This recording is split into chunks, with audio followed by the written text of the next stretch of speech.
Parliament సాక్షిగా అంబేద్కర్ ని అవమానించిన వ్యక్తి అమిత్ షా అని విమర్శించారు ఎమ్మెల్సీ బల్మూరి వెంకట్. కేంద్ర మంత్రులుగా ఉన్న కిషన్ రెడ్డి, సంజయ్లకు రాజ్యాంగం మీద అవగాహన లేదన్నారు బల్మూరి. నిజామాబాద్ రూరల్ మండలం కాలూరు గ్రామంలో కాంగ్రెస్ పార్టీ జై భీమ్, జై బాపు, జై సంవిధాన్ కార్యక్రమంలో పాల్గొన్నారు ఎమ్మెల్సీ బల్మూరి వెంకట్, ఎమ్మెల్యే భూపతి రెడ్డి. అంబేద్కర్ విగ్రహానికి పూలమాల వేసి నివాళులర్పించారు. తర్వాత దళిత కుటుంబానికి చెందిన సన్నబియ్యం లబ్ధిదారుని ఇంట్లో నేతలిద్దరూ భోజనం చేశారు.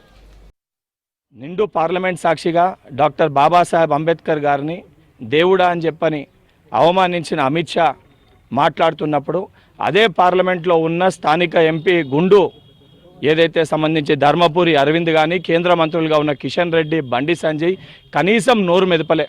అసొంటి ఒక అమిత్ షా చెప్పులని మోసిన వ్యక్తి ఇక్కడున్న మన కేంద్ర మంత్రి బండి సంజయ్. అంబేద్కర్ గారిని అవమానిస్తున్నప్పుడు పార్టీలకు అతీతంగా అది మాట్లాడడం తప్పు అని చెప్పని ఆ నిరసన కార్యక్రమంలో పాల్గొనలేదు. దానికి నిరసన చెప్తూ దాన్ని వెనకకి తీసుకోవాలని చెప్పి ఒక్క మాట మాట్లాడని ఈ వ్యక్తులు నిన్న అంబేద్కర్ గారి విగ్రహాన్ని శుద్ధి చేసి ఒక అర్హత మీకుందా ఒకసారి పునరాలోచించుకోవాలని చెప్తున్నాను.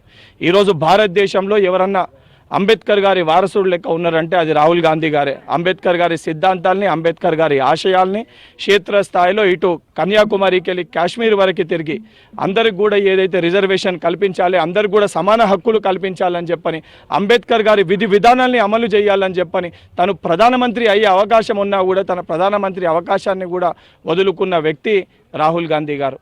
ఈరోజు భారతీయ జనతా పార్టీ నాయకులు ఏదైతే అంబేద్కర్ గారిని విమర్శించిర్రో తక్షణమే నిజంగా మీకు చిత్తశుద్ధి ఉంటే ఏదైతే అంబేద్కర్ గారి పైన నిజంగా మీకు అంబేద్కర్ గారి విలువల్ని పాటిస్తారని చెప్పి మీరు భావిస్తే అమిత్ షా తోటి బహిరంగ క్షమాపణ చెప్పించిన తర్వాత ఇసొంటి కార్యక్రమంలో పాల్గొనాలని చెప్పని స్థానికంగా ఉన్న ఎంపీకి ఇక్కడున్న కేంద్ర మంత్రులకి హెచ్చరిస్తున్నా.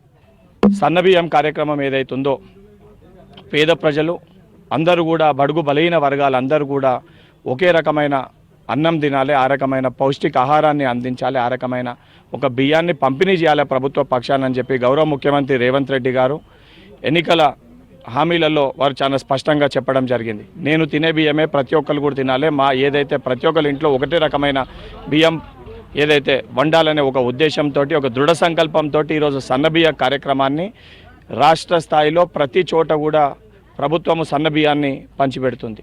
దాంట్లో భాగంగా నిజామాబాద్ రూరల్లో స్థానిక శాసనసభ్యులు భూపతి రెడ్డి గారి ఆధ్వర్యంలో మా దళిత సోదరులు ఒక కుటుంబం వారి ఇంట్లో ఈ యొక్క సన్నబియ్యం కార్యక్రమం భాగంలో వారి ఇంట్లో వారితోటి కలిసి భోజనం చేసి ఏ రకంగా గతంకి ఇప్పటికి ఏ రకంగా మార్పు ఉందని చెప్పి వారితోటి మాట్లాడితే చాలా స్పష్టంగా కుటుంబ సభ్యులు కూడా గతంలో ఏదైతే ఇచ్చే బియ్యాన్ని కనీసం తినే పరిస్థితి ఉండకపోతుంటే ఈరోజు మీరు ఈ బియ్యాన్ని పంపిణీ చేయడంతో మా కుటుంబంలో అందరం కూడా చాలా సంతోషంగా ఉన్నాము. రేవంత్ రెడ్డి గారికి, ప్రభుత్వానికి కృతజ్ఞతలు ఆ కుటుంబ సభ్యులు తెలియజేశారు.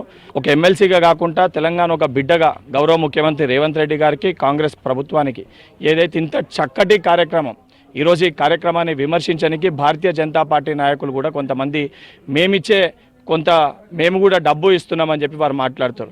వాళ్ళకు కూడా నేను సూటిగా ఒక ప్రశ్న వేయదలుచుకున్నాను. నిజంగా మీకు చిత్తశుద్ధి ఉంటే మరి మీరే డబ్బు ఇస్తున్నాం మా వాటా కూడా ఉందని చెప్పి మీరు చెప్తే మరి బీజేపీ పాలిట రాష్ట్రాల్లో ఎందుకు ఈ సన్నబియ్య కార్యక్రమాన్ని మీరు ఇంప్లిమెంట్ చేయలేకపోతున్నారు, మీరు చేయలేకపోతున్నారు. ఈరోజు తెలంగాణ రాష్ట్రంలో కాంగ్రెస్ ప్రభుత్వం ఇంప్లిమెంట్ చేస్తే దాన్ని కూడా మేమిస్తున్నామని చెప్పి చెప్పుకునే ఒక దొంగ మాటలు మాట్లాడే ప్రయత్నం చేస్తారు. ఇప్పటికన్నా ఇటువంటి మాటలు మారకండి అని చెప్పి బీజేపీ పార్టీ నాయకులకి హెచ్చరిస్తున్నారు.